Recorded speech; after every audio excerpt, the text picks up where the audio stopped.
Comment gagner de l'argent avec l'immobilier? Comment est-ce que tu peux investir de l'argent et avoir des revenus, différentes sources de revenus grâce à l'immobilier? C'est de ça qu'on va parler dans cette vidéo.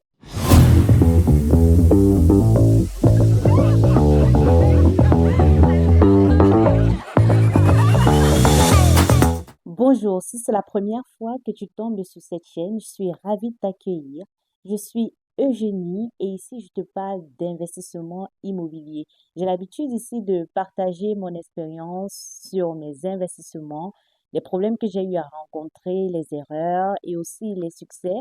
Et cela te permettra toi aussi de pouvoir te lancer de façon sereine dans l'investissement immobilier et commencer à remplacer petit à petit ton salaire par tes revenus locatifs. Donc, si ces sujets sont des sujets qui t'intéressent, abonne-toi, active la cloche de notification et installe-toi parce qu'aujourd'hui, je vais te parler des stratégies que j'applique pour pouvoir gagner de l'argent grâce à l'immobilier. Alors, je vais te présenter étape par étape comment tu peux, dès aujourd'hui ou alors à partir de janvier, te lancer dans l'immobilier, même si tu n'as pas assez de revenus, même si tu n'as pas un gros budget. Tu peux commencer avec des budgets de 100 euros, 50 euros, 1000 euros selon ta bourse. Mais une fois de plus, l'essentiel, c'est que tu te lances. Donc, la première méthode pour investir dans l'immobilier que je vais te recommander si tu n'as pas beaucoup de moyens, c'est de faire des placements immobiliers à travers des SCPI. C'est quoi des SCPI? Les SCPI, ce sont des sociétés civiles de placement immobilier. Les SCPI, en fait, vont gérer un parc de biens immobiliers. Ça peut être de l'immobilier d'habitation, des bureaux, des murs commerciaux. Donc, elles vont s'occuper de la gestion et bien sûr, elles vont te facturer des frais pour cette gestion-là. L'avantage que tu peux avoir avec les SCPI aussi, c'est que tu peux investir aussi bien en France qu'à l'étranger. Donc, ça te permet aussi de diversifier ton patrimoine, aussi bien de façon territoriale, donc en France ou à l'étranger. Et tu peux aussi diversifier dans le type de placement que tu fais. Donc, je peux faire aussi bien de l'habitation que du commercial. Donc, ça qui est intéressant. En moyenne, les CPI vont avoir un rendement entre 4 et 6%. Mais si tu fais un peu de recherche et si tu prends le risque, parce qu'il faut savoir que investir, c'est un risque, tu peux avoir une perte totale de ton capital. Si tu prends un peu de risque, tu peux aller aussi de 7 à 11% avec des SCPI. Et il y a également des méthodes pour investir en société avec des SCPI. À ce moment-là, tu peux par exemple, si tu as une SCI, utiliser une partie usufruit, donc là, on va rentrer dans des méthodes un peu plus techniques et aller chercher un rendement jusqu'à 11% en investissant avec tes SCPI. Donc, tu peux commencer avec des tickets de 500 euros, 1000 euros. Si tu as un peu plus d'argent, tu peux racheter un peu plus. Ce qui est intéressant, c'est que tu auras vraiment de l'argent sur le long terme. Au fur et à mesure, tu accumules des parts et c'est une bonne façon, en fait, de se diversifier lorsque tu veux faire ton investissement immobilier. La deuxième méthode que je vais te proposer, c'est de faire du crowdfunding immobilier. Il s'agit de quoi? Ce sont des investissements participatifs. Donc, tu as un promoteur immobilier, par exemple, qui a déjà eu à investir une certaine somme d'argent et il fait un appel, d'accord, un appel de fonds à des particuliers qui, eux, viennent investir dans le projet. Sur ce type de projet-là, le bien est positionné sur une plateforme. Donc, tu as des plateformes comme Monego ou des plateformes comme Première Bank où tu peux investir et tu peux espérer des rendements entre 7 et 11%. Et un avantage de ces plateformes-là, c'est que ton argent est couvert sur 12 à 48 mois. D'accord? Mais il y a aussi des inconvénients sur ce type d'investissement, c'est que parfois tu peux avoir des retards de paiement parce que les travaux ne sont pas faits dans les temps, par exemple.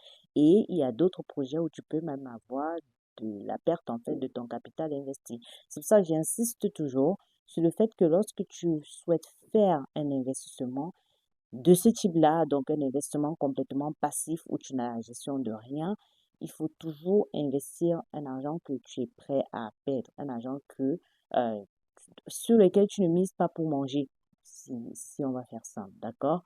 Donc, ça aussi, c'est intéressant. J'ai eu à faire des bonnes affaires aussi là-dedans. Donc, n'hésite pas, c'est quelque chose que tu peux tester avec des petites sommes, 100 euros, 500 euros. J'essaie de prendre le risque, mais un risque calculé et ça peut être intéressant comme investissement. La troisième méthode que je vais te proposer pour gagner de l'argent grâce à l'immobilier, c'est de créer ou mettre en place une conciergerie. Il faut que tu identifies déjà s'il y a un marché. Aujourd'hui, la location courte durée a pris de l'ampleur et beaucoup de personnes ont positionné leurs biens sur Airbnb. Donc, ce que tu peux faire, c'est commencer à identifier des personnes, démarcher des propriétaires sur Airbnb, leur proposer de prendre en charge la gestion de leur logement et aussi de leurs annonces. Et lorsque tu fais de la conciergerie, tu peux avoir des marges entre 20 et 30% moyennant les offres que tu proposes. Au-delà de gérer juste le ménage, l'entrée et les sorties des invités, tu peux proposer d'autres services complémentaires et en fonction de ces packs-là, tu peux te faire beaucoup d'argent.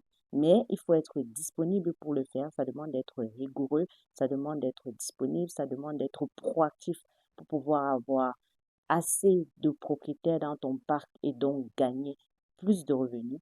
Mais c'est intéressant parce que c'est un moyen d'investir qui te permet de partir de zéro sans avoir à injecter de l'argent. Donc, ça reste quand même très intéressant. Donc, si c'est quelque chose qui t'intéresse, n'hésite pas à exploiter cette piste-là.